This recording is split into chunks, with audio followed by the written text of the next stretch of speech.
మా ఆయన చెరువు పనిలోకి వెళ్ళాడు. ఆ డబ్బులు రావాలి, నీకు ఇవ్వాలి. నువ్వు ఎన్ని గొడవలు పెట్టినా పర్వాలేదు మమ్మల్ని. అయ్యి బాబా అలాగంటే అలాగే బాబా. మరి ఏం చెయ్యం, డబ్బులు లేవు.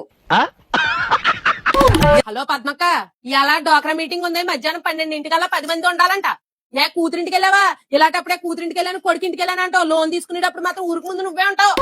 ఈ ప్రెసిడెంట్ సెక్రటరీ లాగా డోక్రాకి ప్రెసిడెంట్ సెక్రటరీ అని పెట్టారమ్మా. అందులో మిగిలిది లేదు, సచ్చిది లేదు. మీటింగ్లు అంటా తిరగలేకపోతున్నావు, ఆ సంతకాలు ఎట్లయిపోతున్నావు.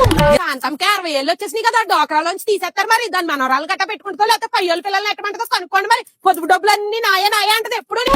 పిల్ల డోక్రా లోన్లు రాస్తున్నారు, ఫోటోలు ఇవ్వే అంటే నీ సౌత్ ఫంక్షన్ అయితే తెచ్చేస్తావా? ఇంకా సెంటు పెట్టప్పుడు ఇవ్వాల్సింది సిగ్గుండాలి.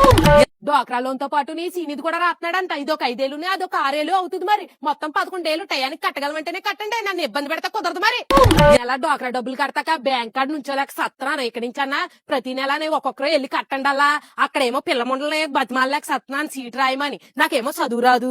10 మంది ఉండాలి, 10 మంది వచ్చారా? అయినా పిల్ల నువ్వు వచ్చావేటే? నువ్వు తీసుకున్నావా లోను? మీ అమ్మ తీసుకుందా? లోన్ డబ్బులు తీసుకోవడానికి అయితే 10 మంది వచ్చేస్తారు. మీటింగ్ లప్పుడే ఒకరు ఇద్దరు వస్తారు.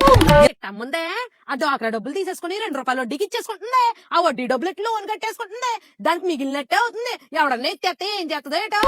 డబ్బులు ప్రతి నెల 5వ తారీఖు కల్లా పంపేలా, పంపుతులేదు. 10వ తారీఖు దాకా పంపుతులేదు. ఏదో ఇంట్లో గుడ్లు ఎట్టేస్తున్నట్టు. లోన్లు ఇచ్చే ముందు ఏళ్ళు ముద్రలు ఏమంటారు కదా, వీళ్ళేమో వచ్చి ఏళ్ళు పెడతారు. ఆ ఏమో పడో, వీళ్ళేమో ఇంటికాడ గిన్నెలు బరాబరా తోమేసి వస్తారు. ముద్రలు ఎలా పడితే పడో.